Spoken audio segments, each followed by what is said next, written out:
छोटी चीज है, मोटर है, बैटरी डाल दिया, बटन दबाया, टूथब्रश घूमना चालू हो गया। लेकिन मैनेजमेंट ये समझता है कि कहां पे अपने कौन से कदम रखने, पहले सोच लो। बैटरी ऑपरेटेड लॉलीपॉप बना रहे थे, आप किसी से टक्कर नहीं ले रहे थे, लेकिन जब टूथब्रश लेके जाओगे तो अपने बड़े बड़े लोग बाजार में बैठे हैं, आप 10 दुकान तक पहुंचोगे तभी तक तो वो पूरा मार्केट खा जाएगा। तो ऐसी चीज खुद नहीं कर सकते हो, जो कर सकता है उससे काम करो। इन्होंने ये टूथब्रश का प्रोजेक्ट $150 मिलियन में पेप्सोडेंट कंपनी को बेच दिया। $150 मिलियन मतलब आपके हिसाब से 1500 करोड़ रुपया। अभी ऐसी चीज 1500 करोड़ रुपए में कौन खरीदेगा?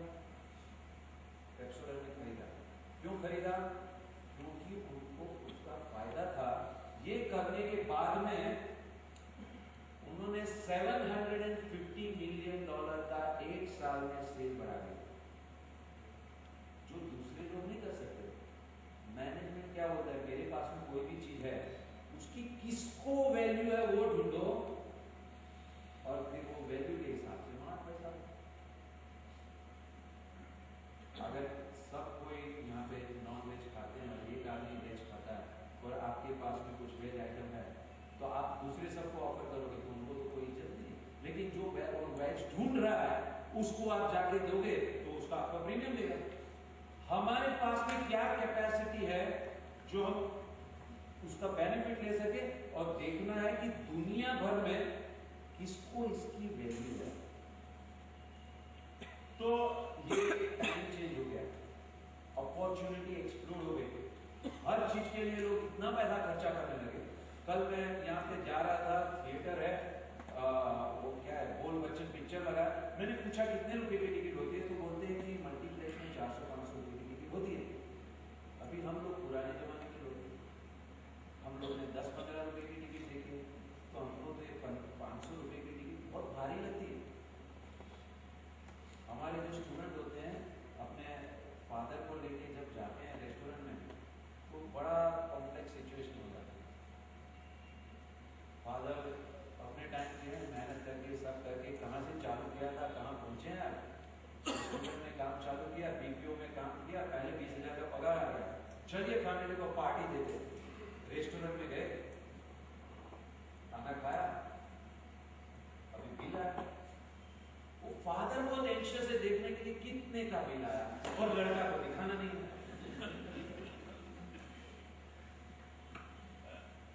फादर ने इधर उधर करके कैसे भी करके देख लिया। बाहर आके लड़का बोलता है, dad enjoy the dinner. Dad बोलते हैं, इसमें एंजॉय करने का क्या? दाल रोटी का 12,000 रुपया, क्यों इतना पैसा बर्बाद कर रहा है? मुझे दे दे, मैं कहीं और बताऊंगा। Why are you wasting the money? Now let's understand, these are the two generations from two different times, looking at the world in a very, very different manner. And if they understand each other, then they will become a big, good team. If they don't understand each other, तो दोनों एक दूसरे से बात करना कम कर देंगे। This is where, when the world is changing, whether we take advantage or not, is up to us. अभी हमारे जो प्रपोजल है, पहली प्रपोजल है, there is an explosion of opportunity all over the world. हमारी एक स्टूडेंट है, उनका फादर और एक डॉटर, एक फैक्ट्री है इंडिया में, बहुत ही छोटा टाउन है, उसको कोटा बोलते हैं, वहां पे उनकी फैक्ट्री है। अभी ये देखिए लड़की अभी अपने बिजनेस के बारे में क्या बताती है।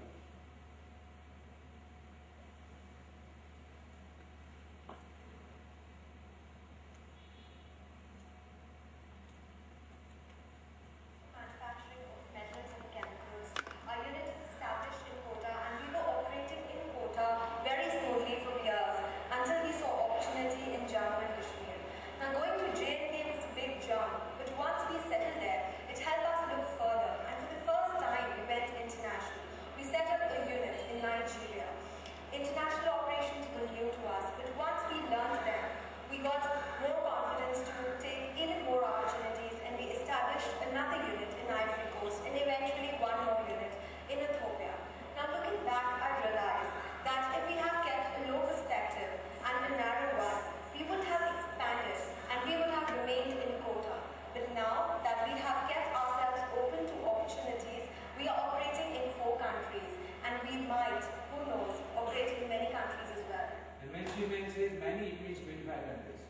Now, father and daughter. So far, when it was the first factory, मतलब क्या, रोज ऑफिस जाना, खुद सब देखना, सब चीज की रिपोर्ट लेनी. जब दूसरी फैक्ट्री बनी, तो अभी तो ये नहीं कर सकते, तो सीखना पड़ा कि भाई 2 फैक्ट्री तो कैसे संभालें. जब एक बार ये सीख लिया, तो और कहाँ अपॉर्चुनिटी है, तो नाइजीरिया करो, आइवरी कोस्ट करो, इथियोपिया करो, हर जगह पे. और इन्होंने 4 फैक्ट्री कर दी. अभी अगर वो और 8 फैक्ट्री डालते तो ताजुब होगा क्या? नहीं होगा ना. जब पहली 2 डाली तो ताजुब था, लेकिन जिसने इतनी डाल दी तो उसके बाद में और डालने की क्या ताजुब. सवाल ये है कि क्योंकि हमारा फैमिली बिजनेस एक तरह से खुद काम करके हमने अभी तक यहाँ पहुंचे हैं, हमारे दिमाग में काम करने का तरीका मतलब खुद काम करे. वही इंडिया के एक बिजनेसमैन है, राजस्थान के एक छोटे गांव में उनका जन्म हुआ. बचपन में स्कूल में ट्राम में जाने के लिए पैसे नहीं थे, तो पैदल जाते थे. धीरे धीरे उनके फादर ने थोड़ा बहुत बिजनेस किया. इंडोनेशिया में किसी को माल बेचा था, वो माल का पैसा नहीं दे सका, उसके बदले में उसने इंडोनेशिया में जमीन दे दी. ये लड़के को भेजा तो जा इंडोनेशिया, वो जमीन बेच गया. इनका स्टील का धंधा था. वो इंडोनेशिया में गया, उसने देखा क्या भाव में वहां पे स्टील बिक रहा है. जापान से आता था, मलाई कमा रहे थे. इसने फादर को बोला, फादर हम जो जमीन बेचते नहीं है, यहाँ पे स्टील का प्लांट डाल देते. 1977 में प्लांट डाला. 1987 तक मजदूरी करते रहे वहां पे. Husband and wife both struggling very hard, no money to buy a car. There is one car which they are using morning and evening. During the daytime it is a taxi for the company. ये आदमी को 79 में लड़का हुआ, 81 में लड़की हुई.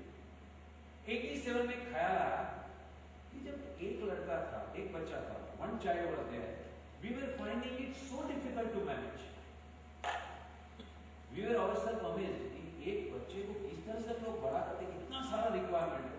लेकिन जब 2 बच्चे हो गए, and then we learn to manage both.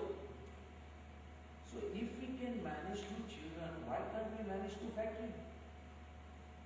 बस ये सवाल आ गया और उन्होंने डिसाइड किया कि फैक्ट्री दूसरी चालू कर दी. फिर दूसरा सवाल, एक फैक्ट्री पहुंचते पहुंचते मुझे 10 साल निकल गए.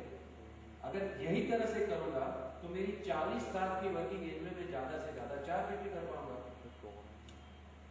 तो ये तो नहीं करना, अभी क्या कर सकते हैं. तो उन्होंने दूसरा रास्ता और निकाला जो आज के जमाने में है, जो पहले के जमाने में नहीं था. फिर भी उन्होंने वो रास्ता लिया 1987 में. आज का रास्ता ये है कि अपने शहर, अपना मार्केट, अपनी कंट्री, ये जो लिमिटेशन है वो खाली अपने दिमाग में है. Now the world has become the market, world has become the source, world has become the canvas to operate.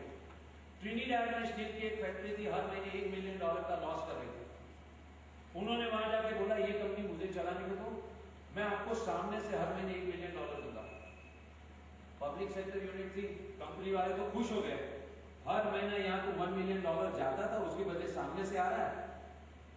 तैयार है, एक कंडीशन, 5 साल के अंदर मुझे ये कंपनी परचेज करने का और पॉसिबिलिटी देनी चाहिए. तैयार, जो वैल्यूएशन होगा उसके हिसाब से दे देंगे.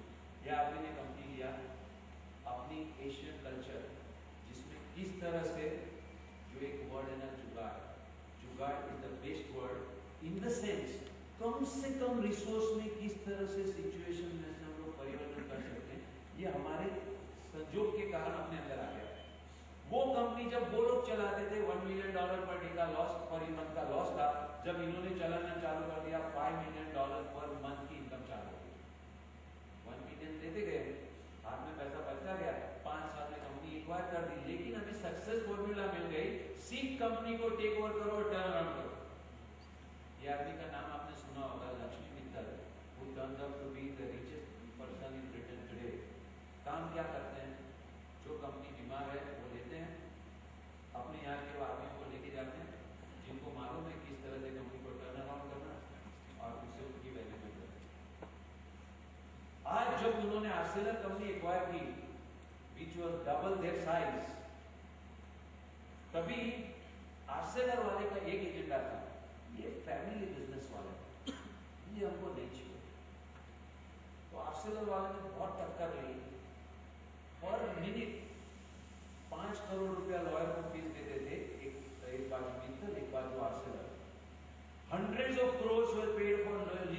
so that Mittal cannot take over Arcelor. Arcelor का एक ही ऑब्जेक्शन, ये फैमिली मेंबर्स है, फैमिली बिजनेस है, ये अपने बेटे को आगे करेगा। और देखिए जब उनका एग्रीमेंट साइन होता था, उन्होंने कंडीशन रखी कि खाली लक्ष्मी मित्तल स्टेज पे आएगा, आर्सेलर का आएगा, प्रेस कॉन्फ्रेंस सामने है और साइन होगी।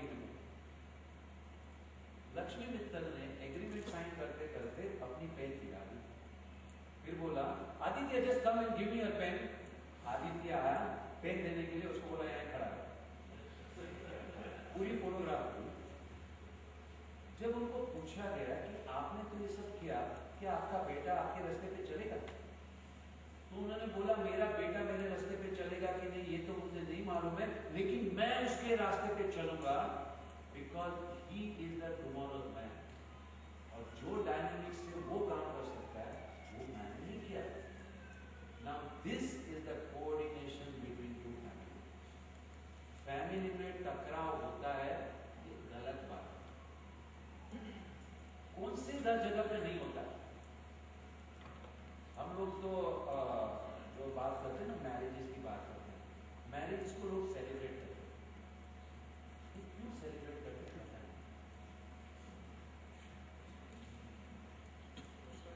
लोग बहुत खुश है, अभी वो लड़का खुश है, लड़की खुश है, मैरिज हो रहा है हमारा। मैं बोला मैरिज हो रहा है, उसमें खुश होने की क्या बात है?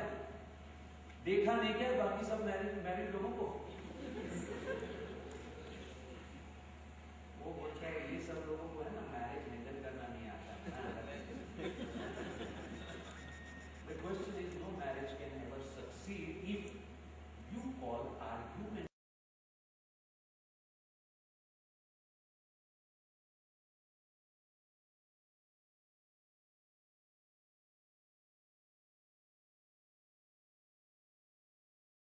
husband and wife as a failure, then all marriages are bound to fail, because two individuals brought up in two different environment are coming together with a single agenda of transforming the other person.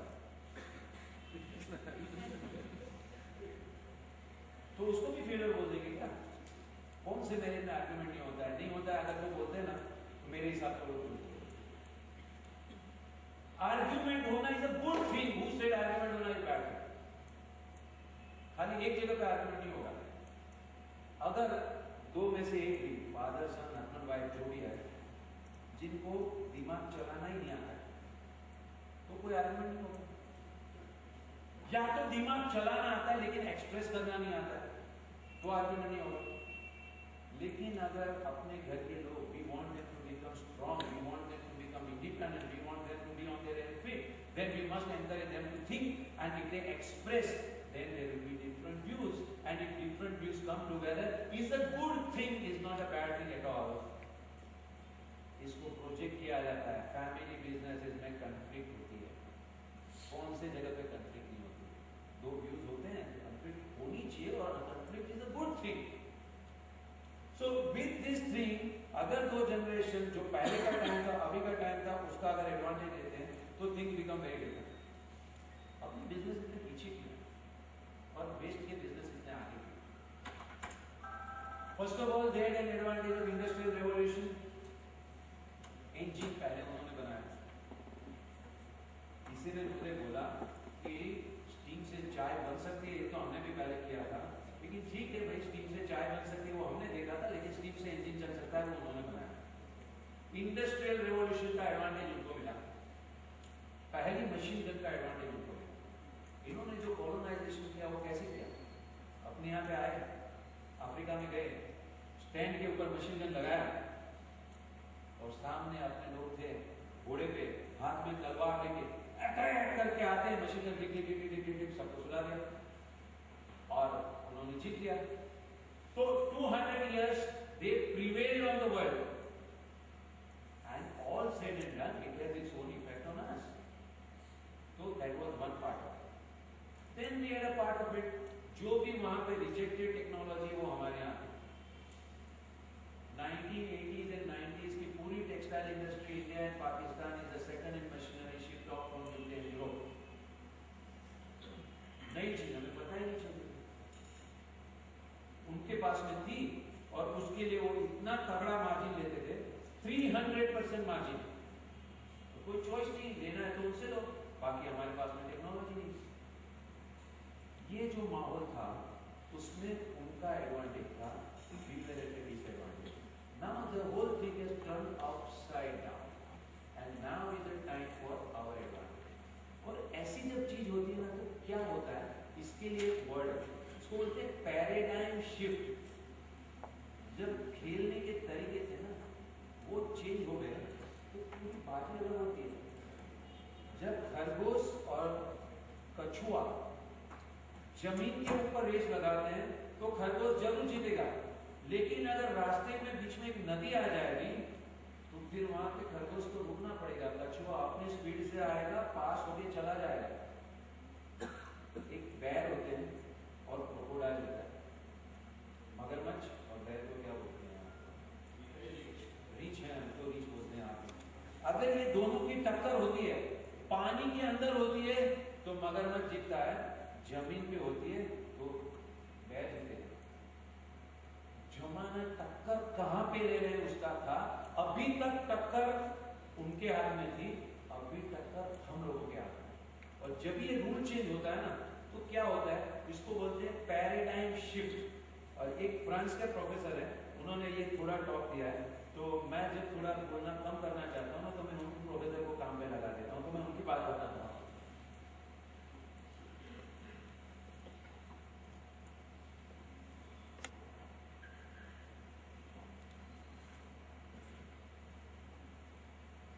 There is a crucial and profound truth hiding behind all the paradigm examples I've shown you. I call it the going back to zero rule, and if you remember nothing else, remember this. When a paradigm shifts, everyone goes back to zero. It doesn't matter how big your market share is, or how strong your reputation, or how big you are at the old paradigm. With the new one, you go back to zero. Your past success guarantees nothing. Now, you may think I'm exaggerating, so let me illustrate. What nation dominated the world of watchmaking in 1968? Of course, Switzerland, renowned for more than 100 years for watchmaking excellence. In 1968, they had 65% of the world market share, and according to... ये बता रहे हैं कि जब paradigm shift होता है तो क्या होता है। तो 1960 में दुनिया का कौन सा देश घड़ी बनाने में बहुत आगे था, तो इनवेरिएबली स्विट्जरलैंड। तो पूरी दुनिया में स्विट्जरलैंड की घड़ी आती थी और वो उसको घड़ी मानी जाती थी। पूरी स्विट्जरलैंड के लोग, मेजॉरिटी ऑफ द लोग घड़ी बनाने में लगे थे। ये जो बता रहे हैं ये स्विट्जरलैंड में चल रहा है, और वो बता रहे हैं कि उस टाइम घड़ी बनाने में स्विट्जरलैंड बहुत आगे था, लेकिन जब रूल चेंज हुआ तो क्या हुआ? Expert estimations, more than 80% of profits. Their market share had plummeted below 10%, and in the ensuing 3 years they had to release 50,000 of their 65,000 watch workers. 10 साल पहले उनका मार्केट शेयर था 85% और 85,000 लोग उस इंडस्ट्री में काम कर रहे थे। 10 साल के बाद में 85% से उनका मार्केट शेयर आ गया 10%, और 85,000 में से 65,000 आदमियों को उनको निकाल देना पड़ा। ऐसा क्या हो गया इंडस्ट्री में? That is the point. Japan. In 1968, they had virtually no market share. How could the Swiss, who commanded the watchmaking industry for the entire 20th century, who were known for excellence and innovation in their products, be so rapidly destroyed? Well, the answer is painfully simple. They were put back to zero by a paradigm shift. Many of you are wearing that paradigm shift on your wrists right now. The quartz movement watch. Think about it. Totally electronic.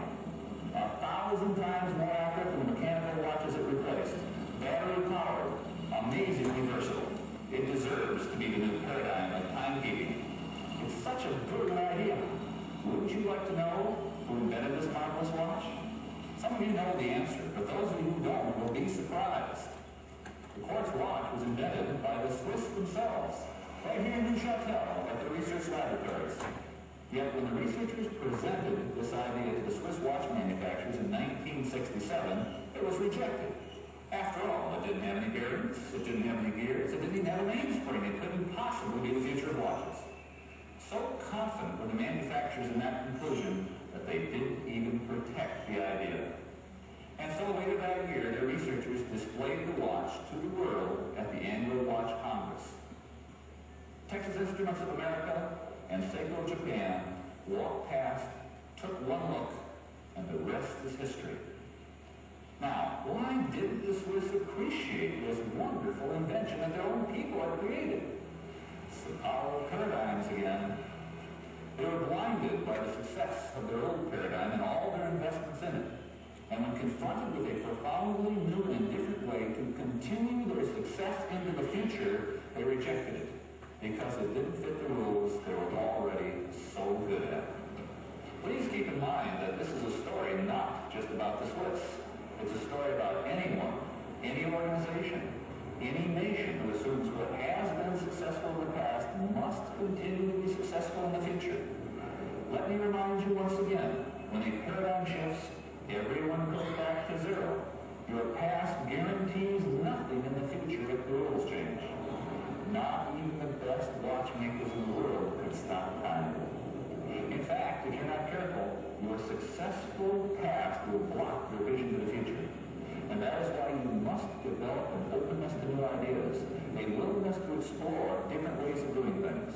Because only through that kind of tolerance can you keep open your doors to the future.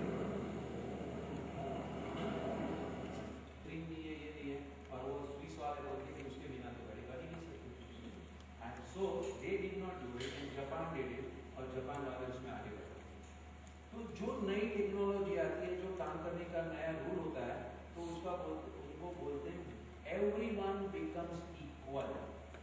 जो उनको advantage था वो advantage चला गया, Europe, America, Japan को जो advantage था वो चला गया, हम लोगों को जो डिसएडवांटेज था वो भी चला गया। Which if we were behind the world in technology, today we are at par with the world in technology. जब नई टेक्नोलॉजी आती नहीं थी, आज हम कुछ भी कर सकते हैं। Because of this, our companies are best placed to take advantage of the opportunity. अब किस तरह की opportunity? Earlier, our local market was market. एक आदमी पेपर क्लिप बनाता है। पेपर क्लिप बनाने में क्या बिजनेस है?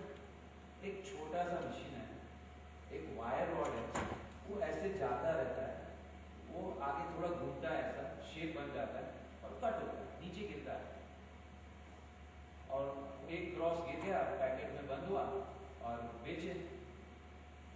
महीने का 1 लाख का धंधा है, साल का 12 लाख का धंधा है, सब खर्चा निकाल के 50,000 लाख रुपया मिलता है। और बम्बई में इस तरह से पेपर क्लिप बना के बेचने वाले कम से कम 100 लोग। ये पेपर क्लिप बनाने में कितना धंधा हो सकता है? तो जब मार्केट दुनिया के बारे में समझते हैं तो कैसे समझते हैं? तो हम लोग गए ताइवान में। हम ताइवान में गए, ताइवान में एक कंपनी है, वो भी पेपर क्लिप बना रही है। हम लोग ताइवान वाले से बात करते हैं, ताइवान का पॉपुलेशन कितना? उसने 2 करोड़, मतलब कराची जितना, या हम लोग बॉम्बे से गिने उस टाइम की भाई बॉम्बे से डबल। ताइवान का फॉरेन एक्सचेंज कितना है? इंडिया से डबल। पॉपुलेशन खाली बॉम्बे से double, foreign exchange reserve India से डबल। आपने ऐसा क्या किया? तो बोलते हैं कि हम लोग बहुत तकदीर वाले हैं कि हमारे यहाँ कोई भी चीज का लोकल मार्केट ही नहीं।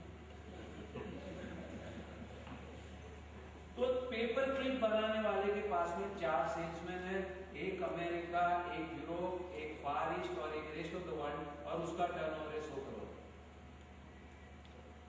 जब हमको हमारी नजर इधर थी तो हमें इतना ही दिखता था, जब नजर इधर होगी तो हमें बहुत कुछ दिखेगा। And today the world is the place to go. Technology has made this fantastic possible. तो एक पूरी दुनिया को डिपेंडेंस चालू हुआ, और दूसरा भी है जो आईटी ने ऐसा कमाल कर दिया कि इट वाज अनथिंकेबल कि किस तरह से काम कर। आप कहीं पे भी बैठ के कहीं से भी काम कर सकते। तो ये दोनों चीजों के कारण आज सवाल ऐसा है कि हम लोगों को अपने देश में ही काम करना चाहिए, ऐसा किसने बोला? चाइना से इंपोर्ट करके हम लोग ब्राजील नहीं बेच सकते क्या? ये भी तो धंधा है।